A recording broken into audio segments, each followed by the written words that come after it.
অসুস্থতা একজন মানুষের জীবনে চলার পথে সৃষ্টি করে বাধা। নিজের শারীরিক বা মানসিক অবস্থা বিবেচনায় সম্পূর্ণ সুস্থ থাকতে অনেকেই জানেন না তার কি করা উচিত। তাই স্বাস্থ্য বিষয়ক নানা সমস্যার পরামর্শ এবং সমাধানের পথ বাতলে দিতেই আমাদের সাপ্তাহিক আয়োজন হেলথ কেয়ার ডায়াগনস্টিক সেন্টার নিবেদিত স্বাস্থ্য কথা। প্রতি শুক্রবার এই অনুষ্ঠানে থাকে স্বাস্থ্য বিষয়ক নানা আলোচনায়। স্টুডিওতে থাকেন একজন বিশেষজ্ঞ চিকিৎসক। আমাদের সাথে আজ আছেন কসমেটিক ডেন্টিস্ট ডাক্তার নুরুল কবির মাসুম। আমাদের আজকের আলোচনার বিষয় দাঁতের সুস্থতা ও সৌন্দর্যে করণীয়। দর্শক, আপনাদেরও সুযোগ রয়েছে স্ক্রিনে দেখানো নম্বরে ফোন করে চিকিৎসকের পরামর্শ নেবার। আপনাকে স্বাগত জানাচ্ছি আমাদের আজকের অনুষ্ঠানে। আমরা দাঁতের সৌন্দর্য বৃদ্ধিতে যেসব কাজ করেন আপনারা, সেসব নিয়ে কথা বলতে চাই। একটু ডেন্টিস্ট্রি বিষয়টা আসলে কি, সে বিষয়টা জানতে চাই। ওকে, থ্যাংক ইউ সো মাচ প্রথমে আমাকে এত সুন্দর করে ইন্ট্রোডিউস করা দেওয়ার জন্য এবং আমাকে আমন্ত্রণ করার জন্য। সো কসমেটিক ডেন্টিস্ট্রি হচ্ছে ইটস এ প্রসিডিউর যেটা হচ্ছে মানুষকে সুন্দর করার জন্য আমরা দাঁতের গঠন নিয়ে কাজ করি। এটার মধ্যে অনেক কিছু ইনক্লুড করা থাকে। যেমন আমি যদি দুটো শব্দ বলি, এটা হবে হচ্ছে হলিউড স্মাইল। এটার মধ্যে থাকে অনেক কিছু, যেমন হচ্ছে টিথ কন্ট্রোলিং, এটার মধ্যে হচ্ছে আপনার দাঁতের রিশেপিং। মানে আমরা যেটা দেখি একটা মানুষের সৌন্দর্যের ক্ষেত্রে সবচেয়ে বড় নিয়ামক হচ্ছে তার সুন্দর হাসি এবং দাঁত। সো দাঁতের যে শেপ, সেই শেপটাকে আমরা রিশেপিং করতেছি। সাথে হচ্ছে দাঁতকে উজ্জ্বল করা, মানে যেটাকে আমরা টিথ হোয়াইটেনিং বলতেছি, দাঁতকে সুন্দর করা, উজ্জ্বল করা। এবং সেই সাথে হচ্ছে অনেকের গামি স্মাইল থাকে, যেমন হচ্ছে হাসলে বা কথা বললে তার মাড়িটা দেখা যায়, সেক্ষেত্রে আমরা গাম কন্ট্রোলিং করতেছি। এবং এছাড়া হচ্ছে দাঁতের যদি ইরেগুলারিটিস থাকে, মানে যেটা হচ্ছে আঁকা বাঁকা দাঁত বা ফাঁকা দাঁত থাকে, সেক্ষেত্রে আমরা ক্লিয়ার অ্যালাইনার থেরাপি দিচ্ছি। এইসব ট্রিটমেন্ট একসাথে যখন আমরা প্রয়োগ করি, তখন হচ্ছে একটা মানুষের সবচাইতে সুন্দর যে হাসিটা, সেটা আমরা দেখতে পাই আর কি। সো কসমেটিক ডেন্টিস্ট্রি এই সবগুলোকে নিয়ে হচ্ছে আছে আর কি। আচ্ছা, আপনারা কি বিশেষভাবে কোনো কাজ করেন? যেমন হচ্ছে কারো দাঁত হলুদ হয়ে যায়, এটাও তো সেই সব মানে কসমেটিক ডেন্টিস্ট্রির মানে আন্ডারেই পড়ে, তাই তো? আচ্ছা, হলুদ হয়ে গেলে তাৎক্ষণিকভাবে কেউ যদি মনে করে যে আমার দাঁত হলুদ, হাসলে হচ্ছে আমার দাঁত দেখা যায়, সেই ক্ষেত্রে তো আপনাদের কাছে সেই পেশেন্ট যাবেন। অবশ্যই পেশেন্ট প্রথমে আমাদের কাছে আসবেন, আসার পরে আমরা তাকে দেখব। দেখার পর তার দাঁত যে হলুদ হয়ে গেছে, এইটা কি কারণে হচ্ছে, আমরা প্রথমে সেটা বের করব। দুইটা কারণে দাঁত হলুদ হতে পারে। একটা হচ্ছে লোকাল কজ, যেটা হচ্ছে আপনার খাওয়া দাওয়ার কারণে বা খাদ্য অভ্যাসের কারণে আপনার দাঁতের উপর যদি কোনো প্রলেপ পড়ে বা কোনো দাগ পড়ে, সেক্ষেত্রে হচ্ছে আপনার দাঁত হলুদ হতে পারে। সেটা হচ্ছে লোকাল কজ, সেটা আমরা তখন দেখে ওটা রিমুভ করব এবং এটা করার জন্য আমরা অ্যাকর্ডিংলি ট্রিটমেন্ট প্ল্যান করব। আরেকটা হতে পারে হচ্ছে সিস্টেমিক, যেটা হচ্ছে আমরা যখন মায়ের পেটে থাকি, একটা মানুষ যখন মায়ের পেটে থাকে, তখন কিছু ড্রাগস যেটা সম্পূর্ণ নিষিদ্ধ, মা মানে হচ্ছে আপনার এই ড্রাগসগুলো নেবেন না, যেগুলো হচ্ছে ফিজিশিয়ানরা নিষেধ করে থাকেন। কোনো কারণে যদি ওই ড্রাগসগুলো নেন, সেক্ষেত্রে হচ্ছে গর্ভাবস্থায় শিশুর দাঁতের যে গঠনটা, সেটা মানে তৈরি হওয়ার সময় হচ্ছে হলুদ হওয়ার একটা সম্ভাবনা থাকে। সো এটা হচ্ছে সিস্টেমিক কজ। এবং সবচেয়ে সুন্দর ব্যাপার হচ্ছে আপনার either local cause or systemic cause যেটাই হোক না কেন, আমরা দুইটাকেই সুন্দরভাবে সমাধান করতে পারি। আচ্ছা, সৌন্দর্য বৃদ্ধি দাঁতের মানে আপনাদের কাছে পেশেন্টরা আসলে কেমন দাঁত চায়, আপনারা হচ্ছে কিভাবে আসলে ট্রিটমেন্টটা শুরু করেন? আপনারা কখন মনে করেন যে ওকে ফাইন, এই পেশেন্ট আমাদের কাছে আসছে দাঁতের ইস্যু নিয়ে, তাহলে হচ্ছে আমরা তার দাঁতের সৌন্দর্য বৃদ্ধি করতে পারি? এখানে ছোট ছোট ইস্যুগুলো কি থাকতে পারে?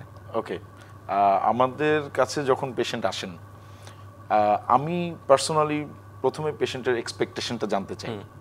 আপনি যেটা একটু আগে বলছিলেন আর কি, যে এক্সপেকটেশনটা কি। আমি আমার প্র্যাকটিস লাইফে আমি দেখলাম যে মানুষ চায় তার সবচাইতে সুন্দর হাসিটা যেন সে দেখতে পারে। প্রথমে হচ্ছে সে নিজে দেখতে চায়। আচ্ছা, হাসি তো হচ্ছে হাসি, মানে দাঁত সুন্দর হলে হাসলেও ভালো লাগে দেখতে, তাই তো? আচ্ছা, ঠিক আছে। হ্যাঁ, যেটা বলছি। হ্যাঁ, তো যখন এই প্রত্যাশাটা নিয়ে আসে, আমি তখন বুঝতে পারি যে উনি আসলে কি চাচ্ছেন। তারপর হচ্ছে আমরা তাকে একটা ইভ্যালুয়েশন করি, পেশেন্টকে ডায়াগনোসিস করি যে তার প্রবলেমটা কোথায়। এই ক্ষেত্রে কিছু ফ্যাক্টর কাজ করে, যেমন হচ্ছে আপনার ফেশিয়াল যে সিমেট্রি, মানে হচ্ছে আপনার ফেস সিমেট্রিক্যাল একটা ওয়েতে আছে কিনা, মানে এটা হচ্ছে আঁকা বাঁকা, ফেসের কোনো জায়গায় প্রবলেম আছে কিনা, আমরা প্রথমে সেটা দেখি। তারপর হচ্ছে আপনার এই যে লিপ লাইনটা দেখি, জ লাইন দেখি, এছাড়া হচ্ছে দাঁতের মধ্যে ইরেগুলারিটিস, আঁকা বাঁকা, এগুলো আছে কিনা আমরা প্রথমে সেটা দেখি। এবং এই যে যেটা প্রথমে আমরা শুরু করলাম আজকে, যে হলুদ কিনা, দাঁত কি অনুজ্জ্বল কিনা, সো এইসব ফ্যাক্টরগুলো আমরা মাথায় রেখে আমরা ডায়াগনোসিসটা করি। করার পরে আমরা কম্পিউটার গাইডেড যেটা আমরা ডিজিটাল ডেন্টিস্ট্রি নাও আমরা বাংলাদেশে digital dentistry right now practice করতেছি। আমরা এইসব জিনিসগুলা নিয়ে আমরা একটা computer guided treatment plan ready করি এবং পেশেন্টকে আমরা প্রথমেই ট্রিটমেন্ট শুরু হওয়ার আগেই পেশেন্টকে আমরা প্রথমেই উনি যে হাসিটা চাচ্ছেন সেটা আমরা কম্পিউটার গাইডেড করে পেশেন্টকে প্রেজেন্ট করি। করার পরে পেশেন্ট যদি আমাদেরকে গ্রিন সিগন্যাল দেয়, উনি যদি দেখেন যে না আমার হাসিটা এমনই হবে এবং এটা ওনার পছন্দ হচ্ছে, দেন আমরা হচ্ছে প্রসিডিওরে যাই আর কি।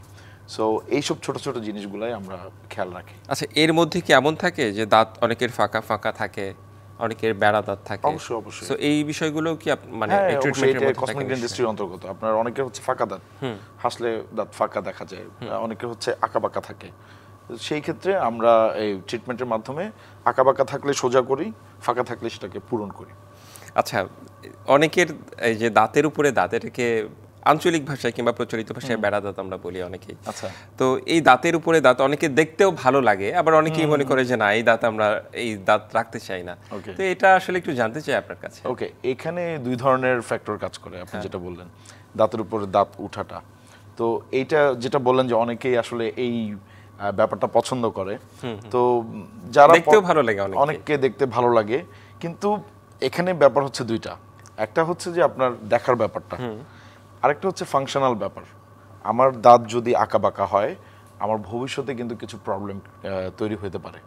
যেমন আমাদের এখানে যে চোয়ালের মধ্যে দাঁতগুলো তো সাজানো থাকে, এটা যদি আঁকাবাঁকা থাকে, এটাকে আমি ম্যালাক্লুশন বলতেছি, আঁকাবাঁকা থাকে, সেই ক্ষেত্রে ভবিষ্যতে টেম্পোরোম্যান্ডিবুলার জয়েন্ট একটা পেইন হতে পারে, বা ওই টেম্পোরোম্যান্ডিবুলার এরিয়াতে একটা প্রদাহ হতে পারে, বিভিন্ন ধরনের প্রবলেম মানে ক্রিয়েট হতে পারে। সো আমরা শুধু দেখার ব্যাপারটাতে না থেকে আমরা ভবিষ্যৎটা নিয়েও চিন্তা করি যে পেশেন্ট যদি ভবিষ্যতে গিয়ে এই টেম্পোরোম্যান্ডিবুলার রিজিয়নে কোনো একটা প্রবলেমের মধ্যে পড়ে, মানে হচ্ছে এখানে যে জয়েন্ট, সেই জয়েন্টের কোনো প্রবলেমের মধ্যে পড়ে, তাহলে ওইটা কিন্তু ম্যানেজমেন্টটা একটু কঠিন। সো আমরা পেশেন্টদেরকে সবসময় শুধু সৌন্দর্য দেখি না, সাথে ফাংশনালিটিটাও আমরা কিন্তু চেক করি। সো দাঁতের উপরে দাঁত থাকলে শুধু যে আপনাকে সুন্দর লাগলেই হবে না, আপনার এটা অক্লুশনের মধ্যে আছে কিনা এটা চেক করতে হবে, এটা চেক করতে হবে। আচ্ছা, আপনি যেটি বলছিলেন ফাঁকা দাঁতের বিষয়ে, আমি হলুদ দাগের কথাও বললাম। কেউ যদি মনে করে, ধরুন আমার দাঁত ফাঁকা ফাঁকা, আমি যদি মনে করি যে দাঁতগুলো আমি ঠিক করব, সেটা কি করা সম্ভব? হ্যাঁ হ্যাঁ, অবশ্যই। আচ্ছা, সেটা মানে কতদিন ট্রিটমেন্ট লাগতে পারে? ওকে, যখন আপনি আঁকাবাঁকা দাঁত সোজা করার জন্য আমাদের কাছে আসবেন এবং দাঁতকে আপনি উজ্জ্বল করতে যাচ্ছেন, সাদা করতে যাচ্ছেন, সো প্রথমে আমরা দেখব যে আপনার দাঁত আসলে কতটুকু আঁকাবাঁকা। তখন আমরা আমাদের এখানে আমরা ভাগ করি, আমাদের ডাক্তারি ভাষায় আমরা এটাকে ভাগ করি যে আপনার কেসটা কি। প্রিলিমিনারি অবস্থায় আমরা কেসটা দেখি, কেসটা দেখার পরে আমরা হচ্ছে এক্স রে দিই পেশেন্টকে, তারপর হচ্ছে আমরা ইন্ট্রাওরাল স্ক্যান করি, যেটা 3D স্ক্যান মুখের ভেতরে। 3D স্ক্যান করার পর আমরা হচ্ছে পেশেন্টের টোটাল একটা ইভ্যালুয়েশন করি, এবং আমরা যেটা বলতেছিলাম যে আমরা কম্পিউটার গাইডেড করার পরে আমরা হচ্ছে দেখি যে এই পেশেন্টের ট্রিটমেন্টটা কমপ্লিট হতে কতদিন সময় লাগবে।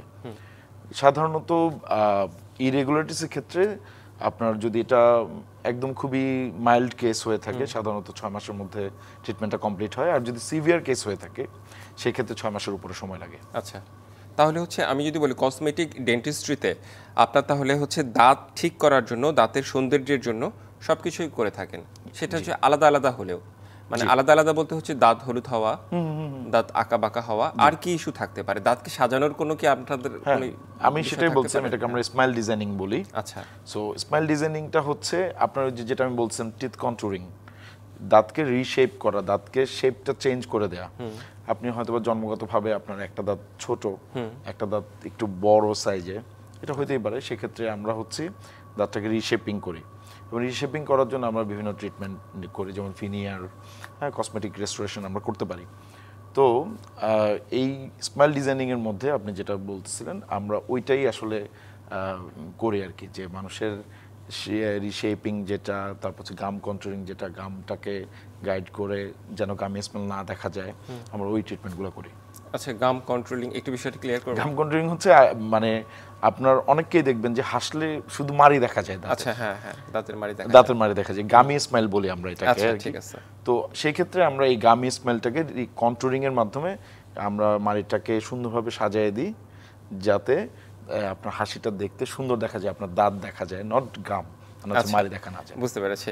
না, এটা নিয়ে আমি আরো কথা বলতে চাই, একটা আমাদের ব্রেকে যেতে হবে, সেই সাথে দাঁতের সুস্থতা ভালো রাখার জন্য আসলে কি করা উচিত সেই বিষয়টি নিয়ে আমরা নিশ্চয়ই আলোচনা করব। একটা বিরতিতে আমাদের যেতে হবে।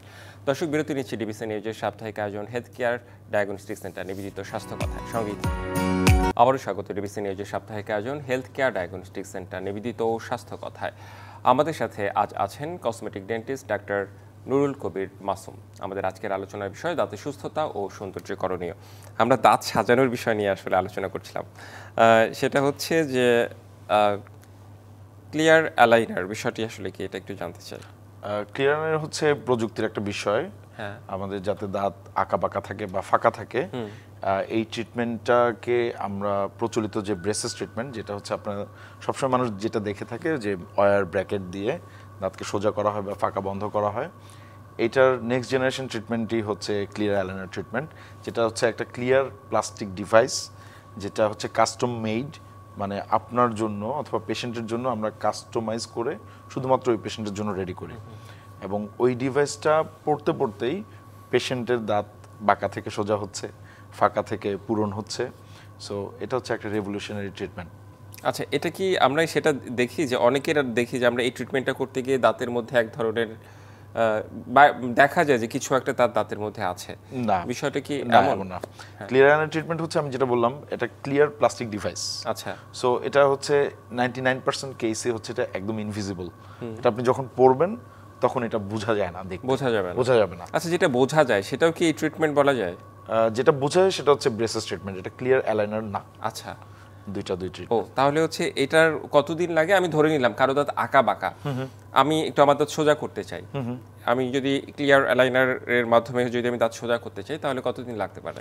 এটা আমরা যে আপনার যে ইভ্যালুয়েশনটা করব, আমরা আপনার ইন্টারনাল স্ক্যান করব, তারপর হচ্ছে আপনার এক্সরে থেকে দেখে আমরা ইভ্যালুয়েশন করে কম্পিউটার গাইডেড আমরা একটা ট্রিটমেন্ট প্ল্যান রেডি করব। ওখানেই দেখা যাবে হচ্ছে আপনার ট্রিটমেন্টটা হইতে কতদিন সময় লাগবে। এটা সাধারণত সিভিয়ারিটির উপর ডিপেন্ড করে, মানে আপনার দাঁত কতটুক বাঁকা ওইটার উপর ডিপেন্ড করতেছে আপনার ট্রিটমেন্ট টাইমটা। আপনার দাঁত যদি ধরেন খুবই কম বাঁকা হয়ে থাকে, তাহলে সময় খুবই কম লাগবে, 6 মাস ধরেন বা 8 মাস। আপনি যদি একটু মডারেট কেস হয় 8 থেকে 1 বছর, আর যদি একটু সিভিয়ার কেস হয় তাহলে 1 বছরের একটু বেশি সময় লাগে। আচ্ছা, যদি একদম খুব বেশি আঁকা বাঁকা থাকে। আচ্ছা, এই বিষয়ে আরেকটু জানতে চাই যে এগুলাতে কি দাঁতে গর্ত কিংবা এই বিষয়গুলো কি আপনাদের এই সৌন্দর্য বর্ধনের ক্ষেত্রে, দাঁতে গর্ত হলে তো দাঁত ব্যথা করে কিংবা ব্যথা হয়? ব্যথা হয় দাঁতে গর্তটা হইলেই ব্যথা হয় না। দাঁতের গর্তটা যদি আপনি সময় মতো ফিল আপ না করেন, যেটাকে আমরা ডেন্টাল ফিলিং বলতেছি, আপনি যদি ফিলিংটা না করেন, ওই গর্তটা যদি দাঁতের ভেতরে যে অস্থি মজ্জা থাকে, যেটা হচ্ছে মজ্জা মানে হচ্ছে আপনার দাঁতের ভেতরে যে নার্ভ বান্ডেল বা আর্টারি থাকে, আপনার ওই গর্তটা যদি ভেতরে ঢুকতে ঢুকতে আপনার নার্ভ বান্ডেল পর্যন্ত পৌঁছায়, দেন আপনি পেইন ফিল করবেন। আপনার পেইনটা দাঁত থেকে ক্যারি করে ব্রেন পর্যন্ত যাবে। কিন্তু সেটা যদি আপনার সেই মজ্জার আগে থাকে, উপরের লেয়ারে থাকে, তখন আপনি এটা ইজিলি ফিলিং করে রাখতে পারেন। সেক্ষেত্রে আপনার ব্যথার কোনো মানে এখানে প্রশ্ন নাই। আচ্ছা, আমি একটু কিছু বেসিক জিনিসও জানতে চাই দাঁতের সুস্থতার জন্য। সেটা হচ্ছে যে আপনি যেটা আমরা অনেকেই দেখি যে ধূমপান করে অনেক বেশি, অ্যালকোহল, এগুলো কি দাঁতের কোনো সমস্যা তৈরি করে? ধূমপান যেটা করে সেটা হচ্ছে দাঁতের মধ্যে স্টেইন তৈরি করে। মানে আমাদের কসমেটিক ডেন্টিস্ট নিয়ে যেহেতু আমরা কথা বলছি, স্টেইন মানে হচ্ছে দাগ। আপনি যদি ধূমপান করেন আপনার দাঁতে দাগ পড়বে এবং আপনার দাঁত অনুজ্জ্বল হতে থাকবে, এবং সেটা তো দেখতে অবশ্যই খারাপ দেখা যায়। আর অ্যালকোহলের কথাটা যেটা বললেন, যেহেতু আপনি যদি সিভিয়ার আপনি যদি অ্যালকোহল নেন, ইনটেক করেন, সেক্ষেত্রে হচ্ছে দাঁতের উপরে যে লেয়ার, আমাদের সবচেয়ে লেয়ার যেটা থাকে এনামেল লেয়ার, এবং সবচেয়ে শক্ত, আমাদের শরীরের সবচেয়ে শক্ত অঙ্গ যেটা আমরা বলি, ওই লেয়ারটা ক্ষতিগ্রস্ত হতে থাকে আর কি। যে আপনার এটা হচ্ছে অ্যাসিডিটির জন্য, অথবা এই যে আমরা বলি যে আপনি সিভিয়ার অ্যাসিডিক ড্রিঙ্ক যদি পান করেন, সেটা অ্যালকোহল হতে পারে, আপনি সফট ড্রিঙ্কসও হতে পারে। মুখে দুর্গন্ধ, এটা কি শুধু দাঁতের কারণেই হয় না অন্যান্য কারণেও হতে পারে? দাঁতের কারণে হলে কেন হয়? এটা দুই কারণেই হতে পারে। একটা হচ্ছে দাঁতের কারণে বা মুখ গহ্বরের কারণে, আরেকটা হচ্ছে সিস্টেমিক কজ। মুখ গহ্বরটা হচ্ছে যদি আপনার দাঁতের মাড়ির মধ্যে যদি ময়লা জমে থাকে, ক্যালকুলাস যেটাকে পাথর বলি আমরা বাংলা ভাষায়, যদি পাথর জমে থাকে, আপনি অনেকদিন ক্লিন করছেন না এটা, সেক্ষেত্রে আপনার মুখে একটা দুর্গন্ধ হতে পারে। আর আরেকটা হতে পারে হচ্ছে সিস্টেমিক কজ। ধরেন আপনার লিভারের কোনো প্রবলেম আছে বা ইন্টারনাল কোনো প্রবলেম আছে, আপনার হচ্ছে অ্যাসিড রিফ্লাক্স ডিজিজ যেটা, সেটা যদি থাকে, মানে গ্যাস্ট্রিকের প্রবলেম আমরা যেটা বাংলা ভাষায় বলি, গ্যাস্ট্রিকের প্রবলেম থাকলে আপনার মুখে দুর্গন্ধ হইতে পারে। আর মুখের ভেতরে যদি লোকাল কজ হয়, অবশ্যই এটা ডেফিনেটলি ট্রিটমেন্টের মাধ্যমে এটা ঠিক করা যায়। আপনার হচ্ছে বছরে আপনি যদি 2বার স্কেলিং করেন, যেটা আমরা হচ্ছে টিথ ক্লিনিং বলে যেটা বেশি পরিচিত, আপনি যদি ওইটা করেন তাহলে সেক্ষেত্রে আপনার মুখের গন্ধ থেকে আপনি অন্তত বাঁচবেন। আচ্ছা, স্কেলিং কি সবারই করা উচিত, বছরে যে 2বার কিংবা চেকআপ করা উচিত? অবশ্যই, ডেফিনেটলি এটার একটা সুবিধা আছে। আপনি যদি বছরে 2বার স্কেলিং করতে যান, যেটা অবশ্যই দরকার, আপনার টিথ ক্লিন করার সময় আপনার ডেন্টিস্ট দেখবে যে আপনার দাঁতের মধ্যে অস্বাভাবিক কিছু আছে কিনা। যেমন আমরা একটু আগে গর্ত নিয়ে কথা বলতেছিলাম, উনি স্কেলিং করার সময় বা টিথ ক্লিনিং করার সময় যদি কোথাও দেখেন যে আপনার দাঁতে ক্যারিজ, যেটাকে আমরা বাংলা ভাষায় এগেইন পোকা ধরা বলতেছি, যেটা ওইটা যদি উনি দেখে থাকেন বা কোনো ছোট গর্ত দেখে থাকেন, সেটা আপনাকে ইনফর্ম করবে। এই ইনফর্ম করার পরে আপনি যদি তৎক্ষণাৎ আপনি যদি ফিলিং করে নেন, তাহলে ওই যে আপনি ব্যথা থেকে মুক্ত থাকলেন। সো আমার মতে হচ্ছে, এবং পুরো বিশ্বের সব ডেন্টিস্টদের মতে হচ্ছে, বছরে 2বার টিথ ক্লিনিং বা স্কেলিং করাটা জরুরি। আচ্ছা, আমি একটু বাচ্চাদের বিষয়ে আসতে চাই। বাচ্চাদের দেখা যায় যে একটা সময় নির্দিষ্ট, মানে একটা 5-6 বছর কিংবা এরকম একটা বয়সের সময় দাঁত পড়ে যায়, আবার নতুন দাঁত হয়। তো আপনার কি কোনো সাজেশন আছে যে এই সময় আসলে অনেকে চকলেট অনেক বাচ্চাই অনেক বেশি খায়, মুখ ক্লিন করে না, দেখা যাচ্ছে যে অনেক ধরনের সমস্যা ক্রিয়েট হয়, কিছু বলবেন? অবশ্যই। আমাদের আজকের যে মূল টপিক কসমেটিক ডেন্টিস্ট্রি, এটার মূলত শুরুটা হচ্ছে আসলে শিশুকাল থেকে। আমি যেটা বলি সেটা হচ্ছে আপনার দাঁত আঁকাবাঁকা হবে কিনা, এটা কিন্তু অনেকাংশে নির্ভর করে হচ্ছে আপনার ছোটবেলায় আপনি দাঁতের কেয়ারটা কিভাবে নিলেন। সাধারণত দুধ দাঁত যেগুলো থাকে, যেগুলো পড়ে যায় 5-6 বছর থেকে শুরু হয়, 13 বছর বয়স পর্যন্ত দুধ দাঁত পড়তে থাকে, শেডিং যেটা হয়, তারপর পার্মানেন্ট দাঁত আসে। এই দুধ দাঁতগুলো হচ্ছে আমাদের এক ধরনের হচ্ছে স্পেস মেনটেন করে, হ্যাঁ, মানে হচ্ছে দুধ দাঁতগুলোকে ফলো করতে করতে পার্মানেন্ট দাঁত মুখের মধ্যে আসে। সো আপনি যদি আর্লি শেডিং হয়, যেমন আমাদের দেশে একটা প্রচলিত আছে হচ্ছে নানা নানিরা বা দাদা দাদিরা টেনে বাচ্চার দাঁত তুলে ফেলে, সময়ের আগে যদি আপনি দাঁত তুলেন, আচ্ছা, সেই ক্ষেত্রে তো আপনার যে স্পেসটা হয়ে গেল, আশেপাশের দাঁতগুলোর টেন্ডেন্সি থাকবে ওই স্পেসটাকে কভার করা। যখন এটা কভার করবে, আপনার যে দাঁতটা পার্মানেন্টলি ওঠার কথা, সে জায়গা পাবে না, সে হচ্ছে ভিন্ন দিক দিয়ে উঠবে। দ্যাট মিনস আপনার নর্মালি যেভাবে দাঁত ওঠার কথা সেভাবে না উঠে বাইরের দিকে ওঠার কারণে আপনার দাঁত আঁকাবাঁকা হয়ে গেল। এই আঁকাবাঁকা দাঁতের কারণে আপনার টোটাল অক্লুশনের মধ্যে একটা প্রভাব পড়ে, টোটাল আপনার যে দাঁতের গঠন সেটার উপর একটা প্রভাব পড়ে। এই কারণে কি দাঁত উঁচু হয় ছোটবেলার? এইটা একটা ওয়ান অফ দ্য রিজন। আরো রিজন হচ্ছে, ধরেন অনেক বাচ্চা আছে যে আঙ্গুল চুষে, হ্যাঁ, তাদের ক্ষেত্রে দেখা যায় যে দাঁত উঁচু হয়ে যায়। এইটা কিন্তু খেয়াল রাখতে হবে প্যারেন্টসদেরকে, যে আমার বাচ্চা আঙ্গুল চুষতেছে কিনা, এটা একটা ফ্যাক্ট। অনেক বাচ্চা আছে হা করে ঘুমায়, এটাও কিন্তু একটা ফ্যাক্ট, দাঁত উঁচু হওয়ার একটা কারণ, ফাঁকা হওয়ার একটা কারণ। সো আমার মনে হয় যে শিশু বয়স থেকেই দাঁতের যত্ন নেওয়া উচিত। আর চকলেটের যে ব্যাপারটা, আমার মনে হয় যে আমাদেরকে তো মিষ্টি আসলে খেতেই হবে, হ্যাঁ, আপনি মিষ্টি ছাড়া তো একটা জীবন আসলে কল্পনা করা যায় না। কিন্তু বাচ্চাদেরকে যদি আপনি অভ্যস্ত করেন যে দিনে 2বার ব্রাশ করা, বাচ্চারা ছোট মানুষ সাধারণত ব্রাশ করতে চাইবে না, এটাই স্বাভাবিক। আমি আমার পেশেন্টদেরকে সবসময় অ্যাডভাইস করি, আপনারা সবাই একসাথে ব্রাশ করবেন, বাবা মা পুরো ফ্যামিলি একসাথে ব্রাশ করবেন, আনন্দ করতে করতে ব্রাশ করবেন, মজা করতে করতে ব্রাশ করবেন। তাহলে হবে কি, বাচ্চা আস্তে আস্তে এটা শিখে যাবে, এবং যখন ওর বয়স আস্তে আস্তে বাড়বে, সে তখন নিজেই ব্রাশটা করবে। সো এটা হচ্ছে সবচেয়ে বড় পয়েন্ট আর কি। আজকে দাঁতের সৌন্দর্য এবং সুস্থতায় অনেক কিছু জানা হলো আপনার কাছ থেকে। আপনাকে অনেক ধন্যবাদ আমাদের আজকের অনুষ্ঠানে আমাকে আমন্ত্রণ জানানোর জন্য। হেলথ কেয়ার ডায়াগনস্টিক সেন্টার নিবেদিত স্বাস্থ্য কথা, এই ছিল আমাদের আজকের আয়োজন। সঙ্গেই থাকুন।